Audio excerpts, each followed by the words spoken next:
মাহেন্দ্রক্ষণে জন্মেছে সংসারে সবাই, শুধুমাত্র ওই যে ঘরের অবলা জীবটি, সেটি বানের জলে ভাসতে ভাসতে বউ হয়ে বাড়িতে আসে।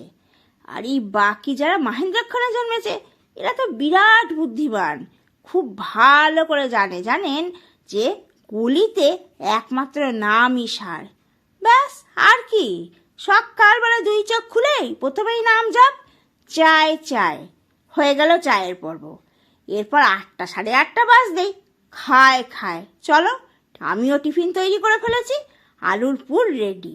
দেখলেন তো, জিরে ধনে আর মৌরি গুঁড়ো দিয়েছি, 1 মুঠো ধনে পাতা দিয়ে খুব ভালো করে ভেজে যখন গন্ধ এসেছে, উপর থেকে বাদাম ভাজার এই গুঁড়ো। আর আটাটা প্রথমেই মাখিয়ে রেখেছিলাম।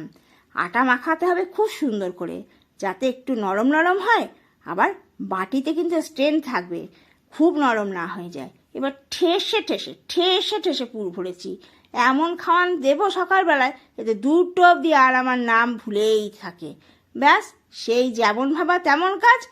পুর ভরে ঠোঁট দুটো ভালো করে চিপকে দিলাম, যাতে সংসারের সমস্ত কাজ তুমি যা খুশি করে যাও। রমণীর গুণেই সংসার সুখী হয়, তবে ঠোঁটগুলোকে বন্ধ রাখতে হয়।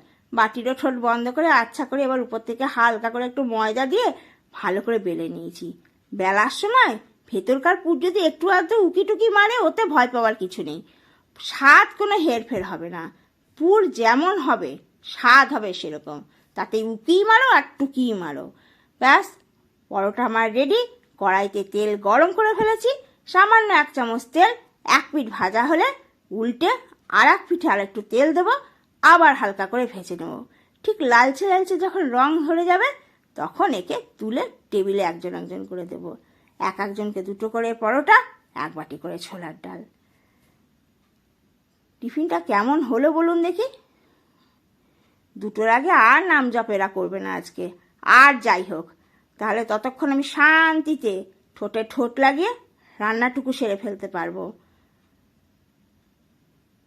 দেখুন, আপনাদের সঙ্গে গল্প করতে করতে আমার পরোটাগুলো সব ভাজা হয়ে গেল। এইটাই লাস্ট। নিজের পেটটাও তো কিছু বলে।